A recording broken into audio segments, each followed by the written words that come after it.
900 కోట్లు, అలాగే వసతి దీవెన కింద 1100 కోట్లు అంటే దాదాపుగా 3900 కోట్లని బకాయిలు పెట్టడం వల్ల కొన్ని కాలేజెస్ లో విద్యార్థుల్ని క్లాసులకి రానివ్వట్లేదు. కొన్ని కాలేజెస్ లో విద్యార్థులకి సర్టిఫికెట్లు కూడా ఇవ్వకపోవటం, కొన్ని చోట్ల విద్యార్థులు చదువుకు దూరం అవటం చూస్తుంటే చాలా చాలా బాధేస్తుంది. ఎందుకంటే విద్యతోనే పేదరికం సమూలంగా నిర్మూలించే అవకాశం ఉంది. అందుకే రాజశేఖర రెడ్డి గారు, జగన్మోహన్ రెడ్డి గారు పేద పిల్లలకి చక్కటి చదువును అందించి ఆ కుటుంబాలు ఆర్థికంగా ఎదిగే విధంగా, సమాజంలో గౌరవంగా ఉండే విధంగా అన్ని రకాలుగా ఎలా అండగా నిలబడ్డారో మనం గమనించాం. కానీ చంద్రబాబు నాయుడు గారు డబ్బున్న వాళ్ళు మాత్రమే చదువుకోవాలి, తన పార్టీలో ఉన్న ప్రైవేట్ స్కూళ్లు కాలేజీలు ఉన్న వాళ్లే ఫీజులు దండుకోవాలి అన్నట్టుగా ఈరోజు పేద విద్యార్థుల్ని చదువుకు దూరం చేసే విధంగా చర్యలు చేపట్టడం, ఇవ్వాల్సిన బకాయిలు ఇవ్వకపోవడం అనేది మనం గమనించాలి.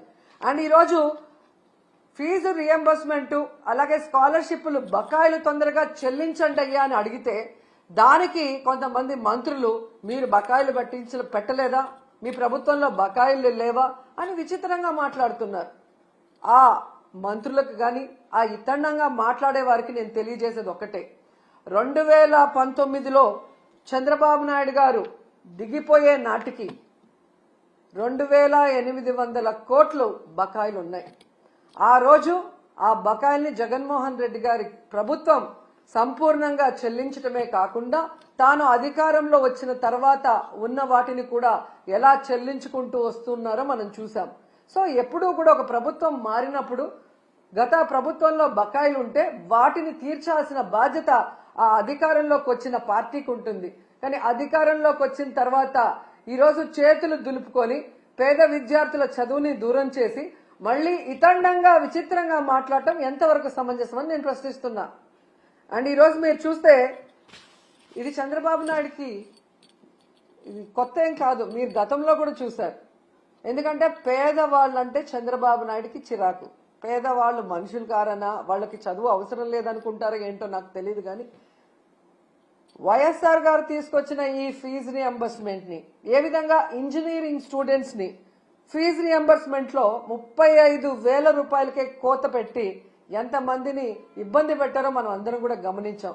కానీ జగన్మోహన్ రెడ్డి గారు ఎంత ఖర్చైనా విద్యార్థికి మొత్తం ప్రభుత్వమే చెల్లించే విధంగా ప్రతి పేద మధ్యతరగతి పిల్లవాడికి చక్కటి చదువుని అందించటం ఈరోజు ప్రజలందరూ కూడా గమనించాల్సిన విషయం అని కూడా ఈ సందర్భంగా తెలియజేసుకుంటున్నా.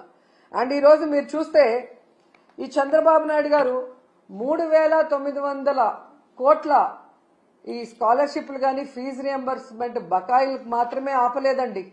ఆయన ముఖ్యమంత్రి అయిన ఈ 7 నెలల కాలంలో ఫీజు రియంబర్స్మెంట్ ని ఆపేశాడు, అమ్మఒడిని ఆపేశాడు, చేయూతను ఆపేశాడు, మెడికల్ కాలేజీల్ని కట్టడం ఆపేశాడు, నాడు నేడు స్కూల్స్ రెన్యువేషన్ ఆపేశాడు, అలాగే మీరు చూస్తే 0 వడ్డీ పథకాన్ని ఆపేశాడు, ముఖ్యంగా పేదవాళ్లకి చాలా అవసరమైన ఆరోగ్యశ్రీని ఆపేశాడు.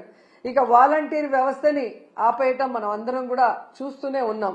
ప్రభుత్వ ఉద్యోగాలకి ఐఆర్ లేదు, పిఆర్సీ లేదు, కనీసం డిఏ కూడా ఇవ్వకపోవటం ఈ రాష్ట్ర ప్రజలందరూ మేధావులందరూ కూడా గమనించాలని కూడా కోరుకుంటున్నాను.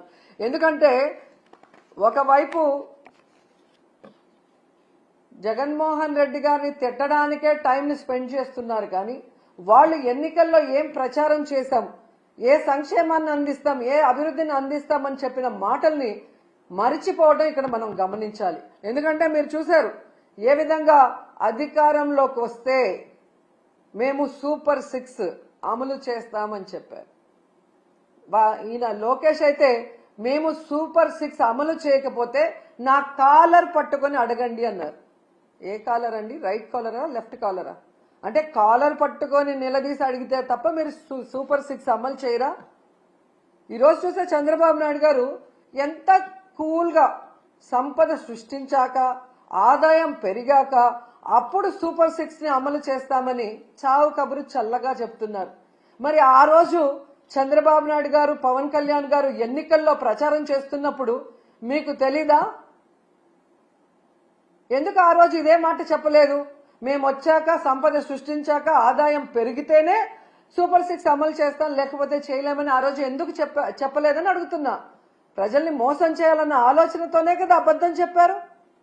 మళ్ళీ మీరు చూస్తే చాలా ఎటకారంగా చంద్రబాబు నాయుడు గారు, మీరు కూడా వినుంటారు, పెద్ద గొంతేసుకొని చెవులో మైకు పెట్టుకొని తమ్ముళ్ళు బటన్ నొక్కుతాడంట జగన్మోహన్ రెడ్డి. బటన్ నొక్కడం పెద్ద విషయమా? మూలనున్న ముసలమ్మ కూడా బటన్ నొక్కుతుంది అని ఎటకారంగా మాట్లాడాడు. మరి మీకు కూడా 73 ఏళ్లు పూర్తయ్యాయి కదా, మూలనున్న ముసలమ్మ బటన్ నొక్కగా లేంది 73 ఏళ్ల ముసలోడివి మీరెందుకు నొక్కలేకపోతున్నారు ఆ బటన్ అని ముసలోళ్ళందరూ గుసగుసలాడుకుంటున్నారు. మీకు వినిపిస్తుందా? అసలు